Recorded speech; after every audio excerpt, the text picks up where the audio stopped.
Hi everybody, we're doing another First Chapters today. This is a young adult, suspense, thriller. Just as a warning, there are some triggers in this book. There's none in the first chapter, but there are some things you may want to consider if you trigger easily. The book is called What She Found in the Woods by Josephine Angelini. I'll go ahead and I'll read the first chapter like I usually do. If you're interested, you can place your hold. If you're worried about the content, the triggers, I'll go ahead and I'll post those in the description so you know what those are ahead of time. So the first chapter is labeled July 11th. I've always felt relaxed in airports. I don't know why, but the chaos that eats away at everyone else's well-being creates a dome of serenity around me. I guess that's a terrible thing to say, but it's true.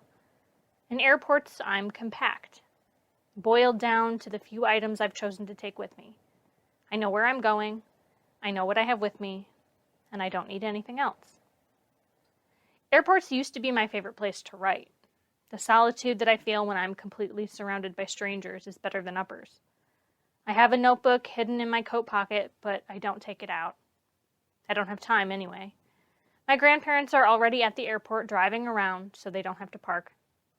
I poke my head out between other travelers and find them. Always there's that jolt, that moment when all the features come together and a stranger becomes a relative. Makes a person wonder how big of a difference there actually is between the people they've known their whole life and someone they've never met. I wave and they pull over. Hugs first, and then, "You've gotten so thin," from my grandma. "I haven't lost a pound," I say, shrugging. "They weigh us every morning." My grandfather shrinks away from me and from the unfortunate circumstances that have brought me to stay with them for the summer. And possibly forever. But he soldiers on, tacitly letting me know that we will not talk about it. Not even if I need to. "Let's put your bags in the car," Grandpa says cheerfully. "Where are the rest?" "This is it," I tell him, wheeling my carry-on to the back of their Range Rover. "But you're staying for the whole summer, right?" Grandma asks, confused now. She's the type of woman who changes her clothes multiple times a day. Her morning ensemble is always business casual, though she's never had a job. Then comes the gardening gear, complete with a wicker hat and mud clogs, even if she's just going to stand out there. And she still dresses for dinner. Always wears jewelry to the table. Nothing ostentatious, but enough to be noticed.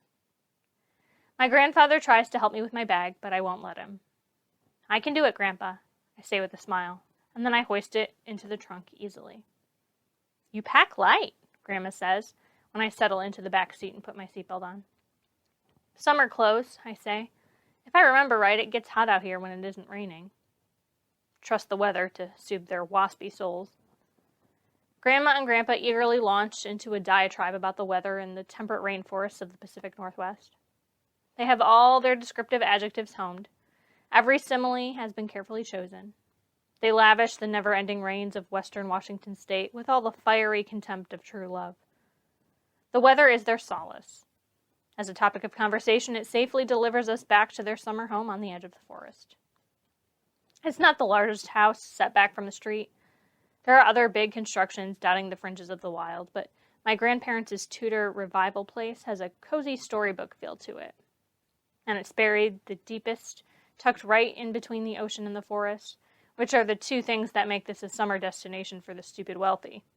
The working class people who live in this town year-round would never have a house right here. They couldn't afford it.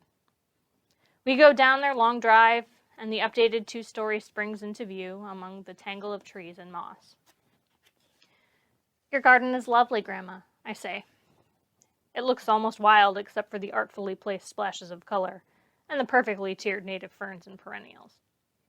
"I could use some help with the vegetables out back," Grandma offers, making it clear that the flowers in the front are hers. "I'd be happy to help," I say. My grandmother punches a long code into the alarm panel and we go inside. We have Long Island iced teas in the salon. Mine is virgin. Theirs definitely aren't. My grandparents hold firm to their inalienable right to cocktail hour, like it's written somewhere in the Constitution. I look around at the Chippendale furniture, great-grandma's collection of Fabergé eggs, and, oh yes, the Degas that hangs so casually on the far wall in its hermetically sealed protective frame, as I listened to my grandparents talk. They're thinking of selling after this season and buying a new summer home in Santa Barbara. Are you really thinking of leaving? I asked, just to make conversation. The area's changed a lot. That reminds me, I'll have to give you the code for the door, Grandma says primly. It's not like it used to be when we summered here with your mother, or even when you were younger, and you used to spend July with us. I'm sorry to hear that, I tell them. Everyone says Santa Barbara is lovely, though, I add. It's bad manners to linger on depressing things. I've grown up changing the subject as soon as anyone says anything unpleasant. It's expected. When I've finished my refreshment, I take myself to the guest room I used the last time I stayed with them 4 summers ago. As soon as I open the door, it's like I'm 13 again. I laugh under my breath at the frilly bedspread and the smell of powdery girlish perfume that still emanates from a neon bottle left on top of the vanity. I was so determined to make it my signature scent back then that even the walls soaked it in. All the furniture is white. The wallpaper is thick, alternating pink and white stripes. It's not a tacky room. My grandparents would never allow me to choose tacky furniture. But how strange that this used to be me. Or the me I wanted to be, I suppose. There are still some clothes in the dresser, my grandmother says quietly, and a lot of pretty sundresses in the closet that you could still wear.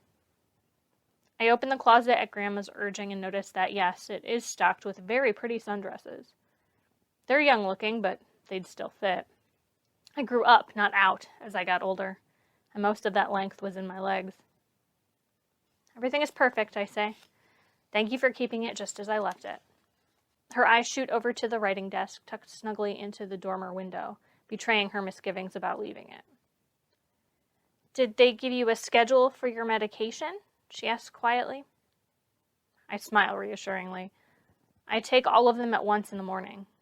It's not like it was when Mom was my age. She looks relieved, but still troubled. She had to take so many. Grandma breaks off and smiles back at me suddenly. Come down when you're ready, Magdalena. We'll play cards tonight after dinner. Great. Grandma finally leaves me. I take my phone out of my bag and plug it into the wall, but I don't bother to turn it on. Nothing to check anyway.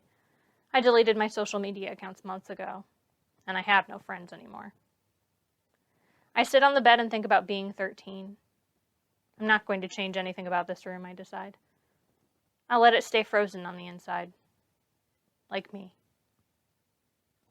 So that was the first chapter of What She Found in the Woods by Josephine Angelini.